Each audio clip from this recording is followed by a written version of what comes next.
கர்த்தர் நல்லவர்.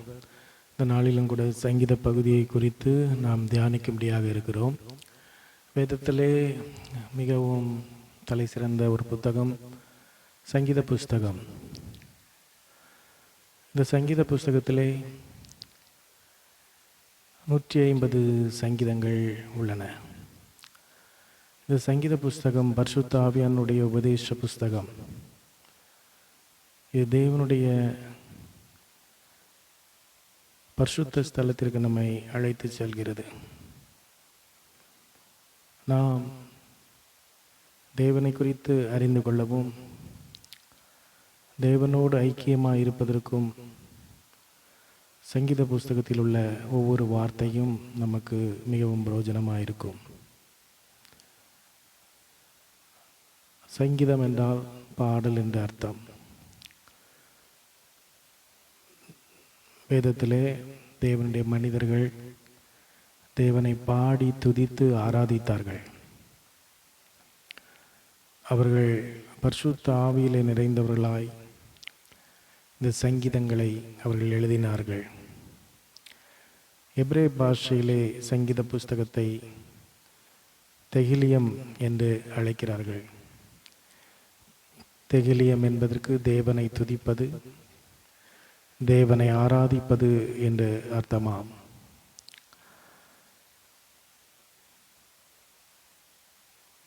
இயேசு கிறிஸ்து இந்த புத்தகத்தை சங்கீதங்கள் என்று அழைக்கிறார். லூக்கா 24 அதிகாரம் 44 வசனத்திலே இயேசு கிறிஸ்து நினைவு கூறுகிறார். சங்கீதங்களை தேவனுடைய சமூகத்திலே பயபக்தியோடு கூட பாடலாய் நாம் பாட வேண்டும். எபிரேய பாஷையிலே ஒவ்வொரு சங்கீதத்தையும் அதற்குரிய பிரத்யேகமான இசையில் பாடுவது வழக்கமாகும்.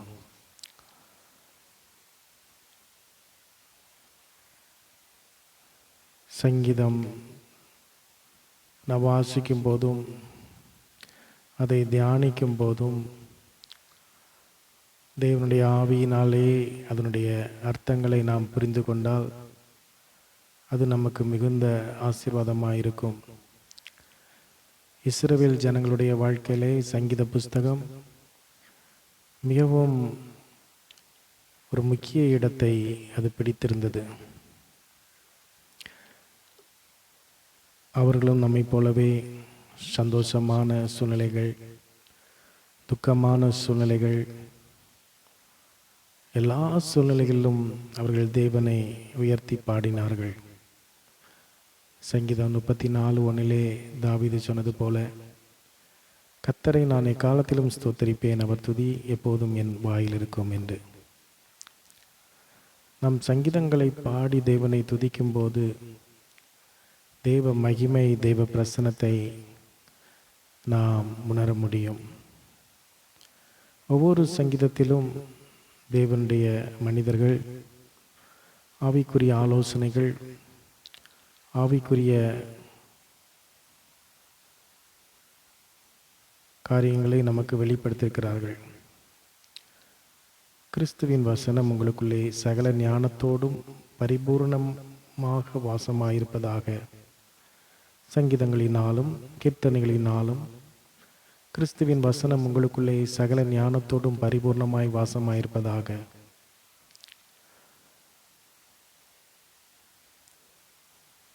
சங்கீதங்களினாலும் கீர்த்தனைகளினாலும் ஞான பாட்டுகளினாலும் ஒருவருக்கொருவர் போதித்து புத்தி சொல்லிக்கொண்டு உங்கள் இருதயத்திலே கர்த்தரை பக்தியுடன் பாடி அவரை துதியுங்கள் என்று சொல்லி கொலோசியர் 3 அதிகாரம் 16-17 வசனங்களிலே நாம் வாசிக்கிறோம். பேதுரு நிருபக்காரன் எழுதும்போது சங்கீத புஸ்தகம் என்று சொல்லி அப்போஸ்தலரிலே அவர் எழுதுகிறார். சங்கீதத்திலே எழுதப்பட்ட காரியங்களை அவர் நினைவு கூறுகிறார்.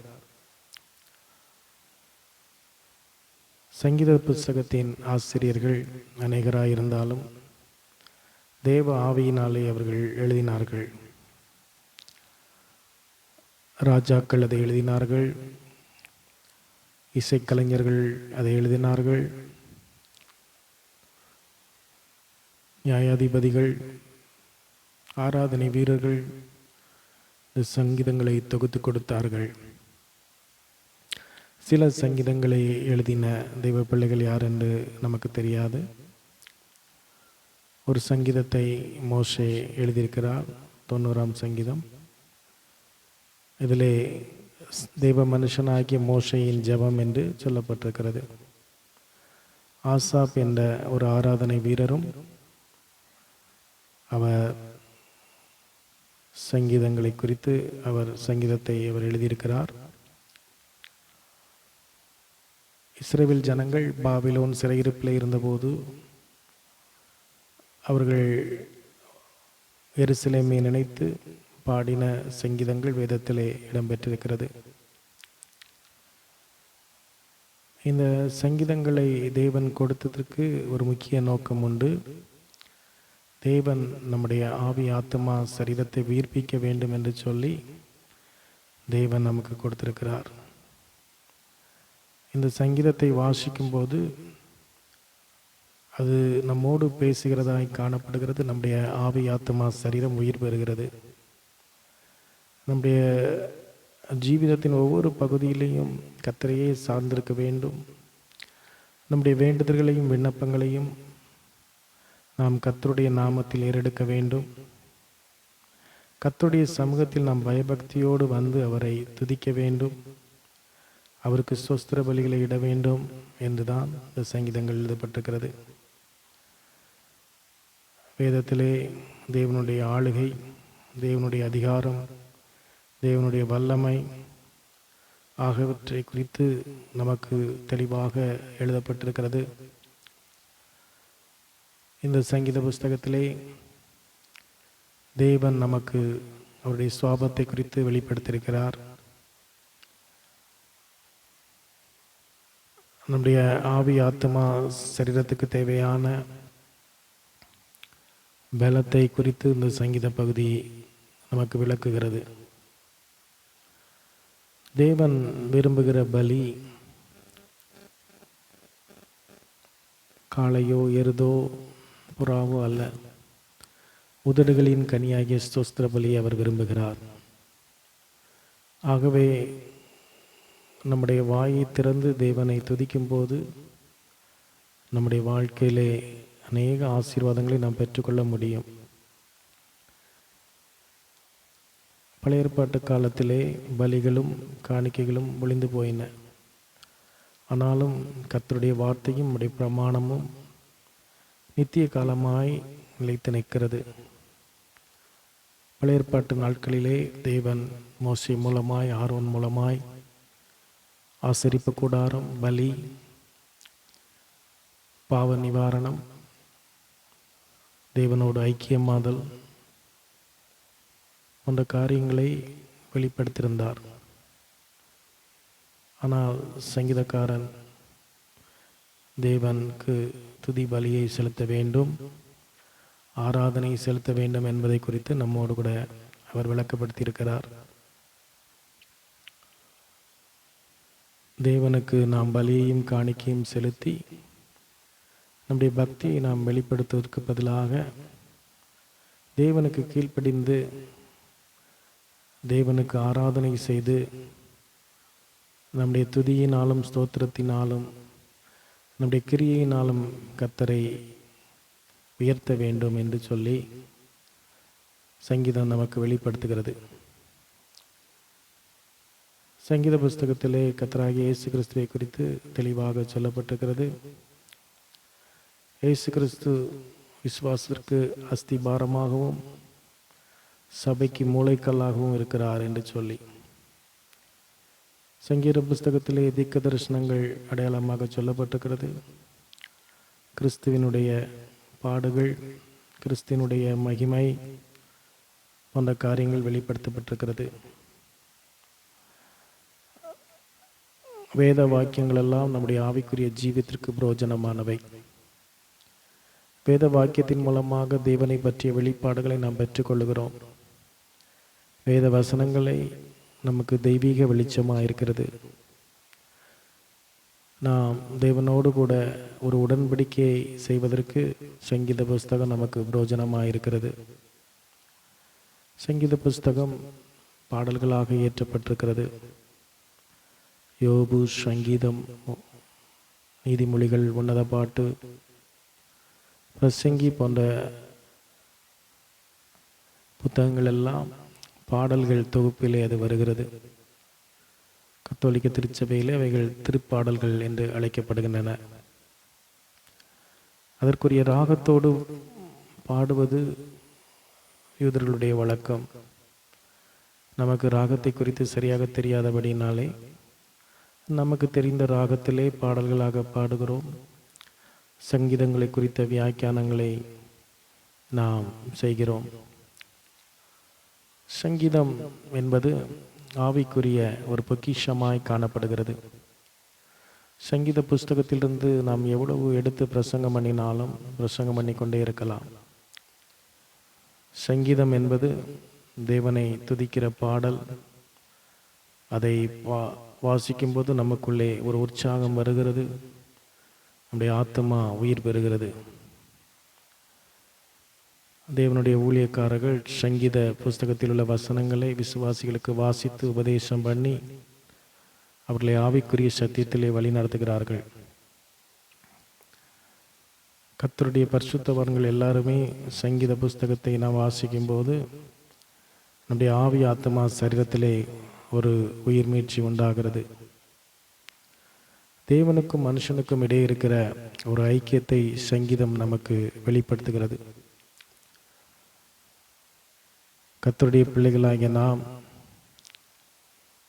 தேவனுடைய சமூகத்திலே வந்து ஜெபிக்கும்போது, சங்கீத பகுதி மூலமாக நாம் ஜெபிக்கும்போது நமக்கு பரிசுத்த ஆவியானவர் நிச்சயமாய் உதவி செய்வார்.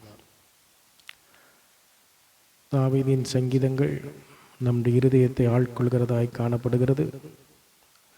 சிறு பிள்ளைகள் அவைகளை மனப்பாடம் செய்யும்போது அது அவர்களுடைய பக்தி விருத்திக்கு, அவருடைய எதிர்கால வாழ்க்கைக்கு ஒரு ஆசீர்வாதமாய் மாறுகிறது.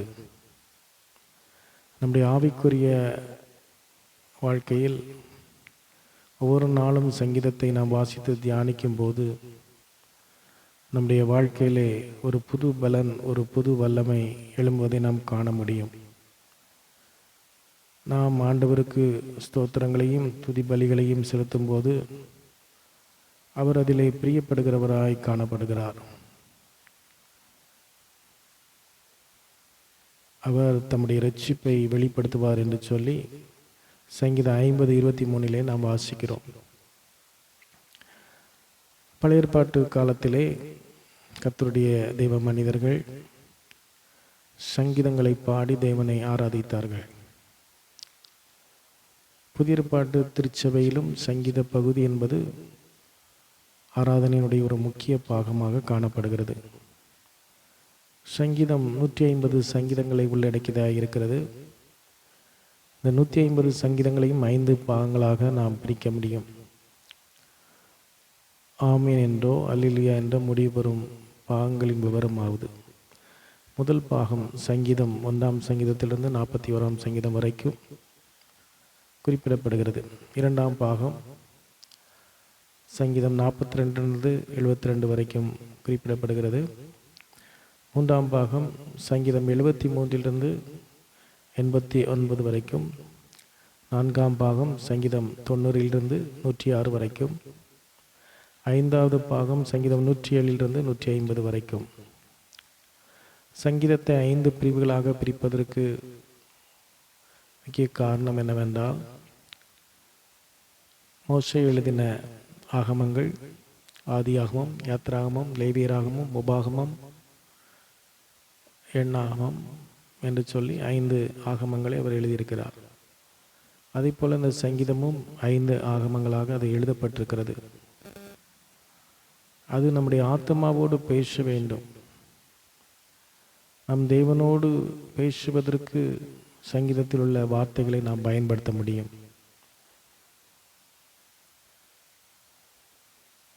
இதன் பெயர் செப்பேர் தெகிலம்.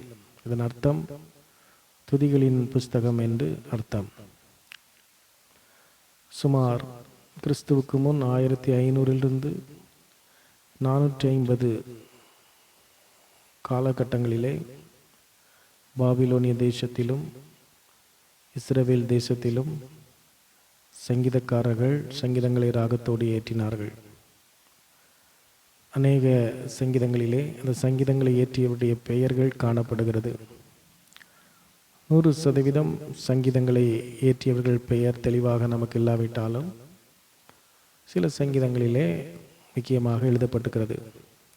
சங்கீதம் 90ஆம் சங்கீதம் மோசேயினுடைய சங்கீதம். தாவீது 73 சங்கீதங்களை எழுதியிருக்கிறார். சாலமோன் 2 சங்கீதங்களையும், ஆசாப் 12 சங்கீதங்களையும், ஏமான் 1 சங்கீதத்தையும், ஏத்தான் 1 சங்கீதத்தையும், கோராகின் புத்திரர் 10 சங்கீதங்களையும் இயற்றியிருக்கிறார்கள். மீதமுள்ள 50 சங்கீதங்களை இயற்றியோர் யார் என தெளிவாக தெரியவில்லை. ஒருவேளை தாவீதும் சாலமோனும் இவற்றில் பெரும்பாலானவைகளை சங்கீதங்களாக இயற்றியிருக்கலாம். பழைய ஏற்பாட்டு பரிசுத்தவான்கள் சங்கீதங்களை இஸ்ரவேல் தேசத்திலும் பாபிலோனிலும் அவர்கள் பாடி இசையோடு பாடிக்கொண்டிருந்தார்கள்.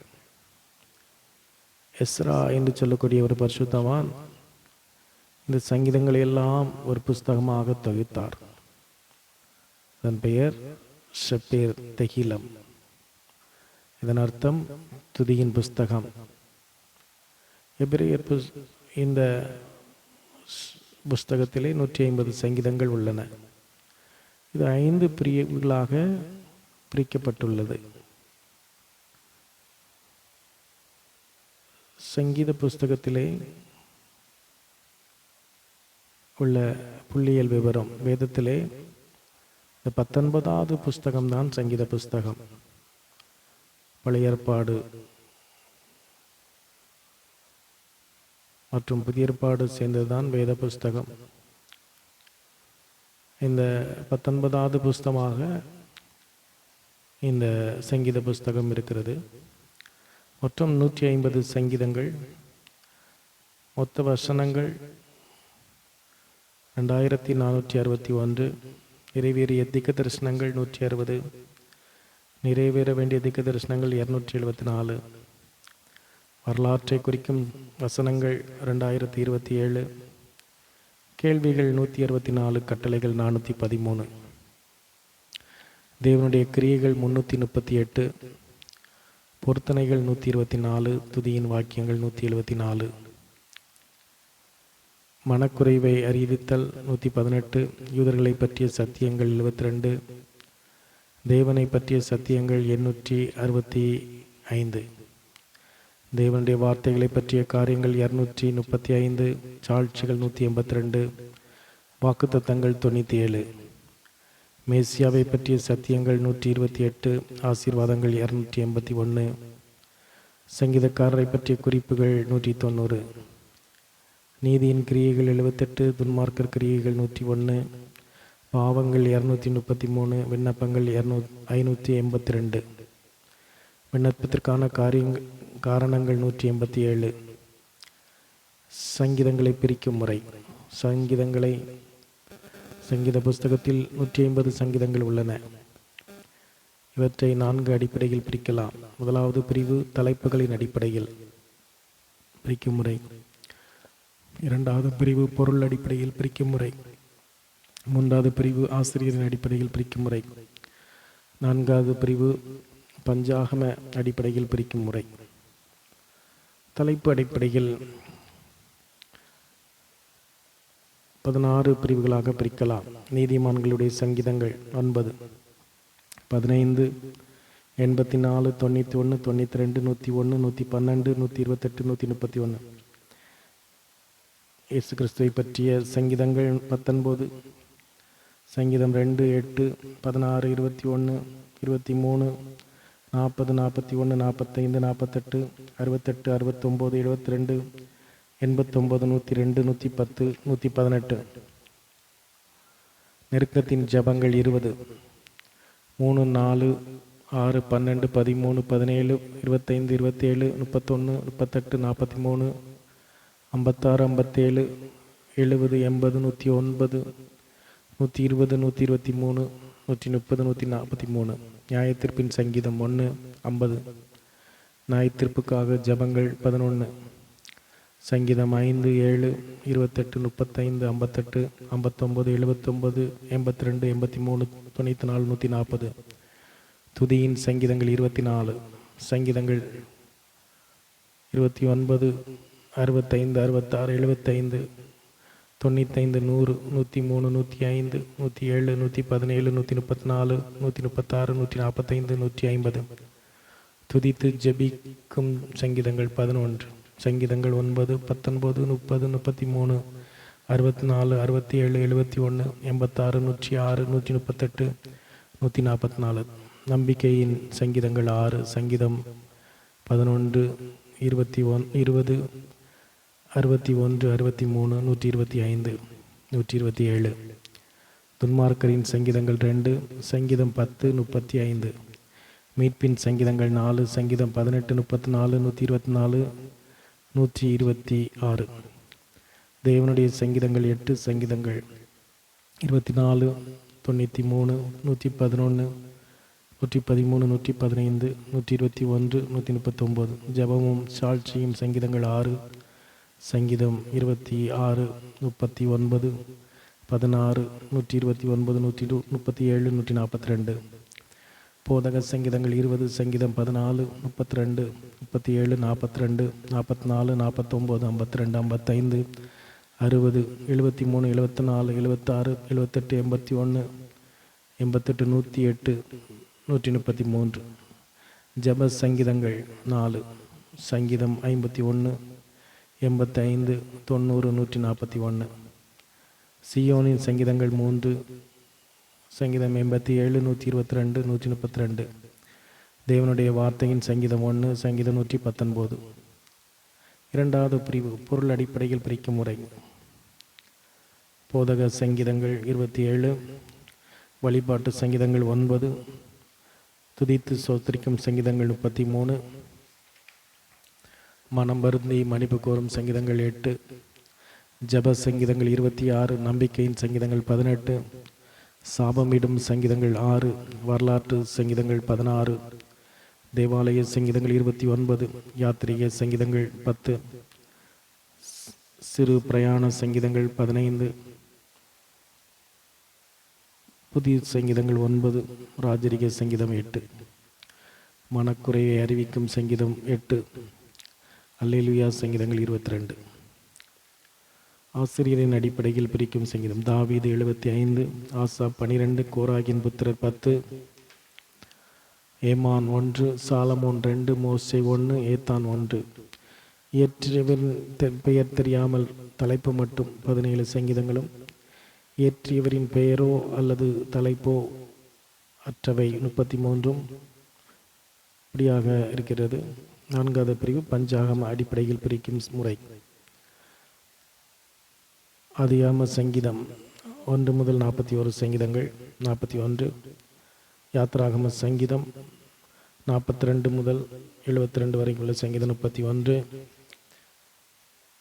லேவியராகம சங்கீதம் 73 முதல் 89 சங்கீதம் 17, எண்ணாகம சங்கீதம் 90 முதல் 106 சங்கீதங்கள் 17, உபாகம சங்கீதம் 44, 107 முதல் 150 வரை. ஆதியாகம சங்கீதம் 1 முதல் 41, மனுஷன் மைய கருத்தாய் காணப்படுகிறான். ஆண்டவர் தேவனுடைய ஆளுகை, தேவன் மனுஷனை எப்படி உண்டாக்கினார், மனுஷனுடைய வீழ்ச்சி போன்ற காரியங்கள் இதிலே தெளிவுபடுத்தப்படுகிறது. யாத்ராம சங்கீதம் என்னுடைய மையக்கருத்து இஸ்ரவேல் தேசம், இஸ்ரவேலின் அழிவு, மீட்பர் போன்ற காரியங்கள் இதிலே வெளிப்படுத்தப்படுகிறது. ஜனங்கள் தேவனை விட்டு விலகுவதும் திரும்ப தேவனிடத்திலே வருவதும் இதிலே நமக்கு தெளிவுபடுத்தப்படுகிறது. லேவியராகம சங்கீதம் தேவனுடைய பரிசுத்த ஸ்தலம், தேவனுடைய மனுஷன் போன்ற காரியங்கள் நமக்கு வெளிப்படுத்தப்படுகிறது. தேவனுக்கும் மனுஷனுக்கும் இடையே உள்ள தொடர்பு இங்கே நமக்கு தெளிவுபடுத்தப்படுகிறது. தேவன் இந்த உலகத்திலே ஏன் பிறக்க வேண்டும், ஏன் மனித குலத்தை இரட்சிக்க வேண்டும் போன்ற காரியங்கள், பரிசுத்த ஸ்தலம் போன்றவை நமக்கு தெளிவுபடுத்தப்படுகிறது. எண்ணாகம சங்கீதம் இந்த மைய கருத்து புறஜாதி ஜனங்கள்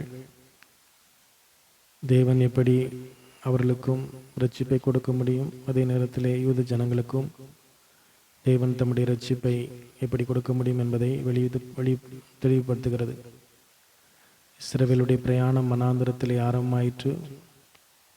இதிலே அவர்கள் தங்களை தாங்களே கவனித்து கொண்டார்கள். அவருடைய பிரயாணங்கள், தேவன் கொடுத்த கட்டளைகள், ஆண்டவர் அவர்களுக்கு இளைப்பாறுதலை கொடுக்க விரும்புவது, அவர்கள் இளைப்பாறுதலில் பிரவேசிக்க முடியாமல் போதல் போன்ற காரியங்கள் தெளிவுபடுத்தப்படுகிறது. உபாகம சங்கீதத்தினுடைய மையக்கருத்து தேவனும் அவருடைய வார்த்தையும் ஆகும். தேவன் இஸ்ரவேல் ஜனங்களை வாக்குத்தத்தம் கொடுத்து வாக்குத்தத்தப்பட்ட தேசத்துக்கு அவர்களை கொண்டு சென்றார். அவர்களுக்கு ஆசீர்வாதத்தை கொடுப்பேன் என்று சொன்னார். அவர்களோ வழி விலகி தேவனை விட்டு தூரமாய் போய்விட்டார்கள். கீழ்ப்படியாமையினாலே தேவனுக்கும் மனுஷனுக்கும் இருந்த ஐக்கியம், தொடர்பு அற்று போயிற்று. ஆனாலும் கிறிஸ்து அவர்களுக்காக இந்த உலகத்திலே பிறந்து அவருடைய வேதனையை மாற்றும்படியாக தன்னை தானே ஒப்பு கொடுத்தார். சங்கீதம் 19:7-11 கர்த்தருடைய வேதம் குறைவற்றதும் ஆத்துமாவை உயிர்ப்பிக்கிறதுமாயிருக்கிறது. கர்த்தருடைய சாட்சி சத்தியமும் பேதையை ஞானியாக்கிறதுமாயிருக்கிறது. கர்த்தருடைய நியாயங்கள் க்ஷமையும் இருதயத்தை சந்தோஷிக்குமாயிருக்கிறது. கர்த்தருடைய கற்பனை தூய்மையும் கண்களை தெளிவிக்கிறதுமாயிருக்கிறது என்று சொல்லி சங்கீதம் 119 கர்த்தருடைய வேதத்தின்படி நடக்கிற மனுஷன் பாக்கியவான். உத்தம மார்க்கத்தார்கள் பாக்கியவான்கள். எப்படி நம்மை சுத்தம் பண்ண முடியும்? வேத வசனத்தின்படி நம்மை காத்து கொள்கிறதுனாலே தானே என்று சொல்லி வேதம் சொல்லுகிறது. சங்கீதங்கள் மிக அழகாக எழுதப்பட்டிருக்கிறது. இதை நாம் வாசிக்கும்போது, இதை நாம் தியானிக்கும்போது நிச்சயமாகவே நம்முடைய ஆவி, ஆத்மா, சரீரத்திலே ஒரு எழுப்புதல் உண்டாகும். நிச்சயமாகவே நாம் ஆசீர்வதிக்கப்படுவோம். ஆண்டவருடைய வருகைக்கு நாம் ஆயத்தப்படுவோம். கர்த்தர் நம்மை ஆசீர்வதிப்பாராக. ஆமென்.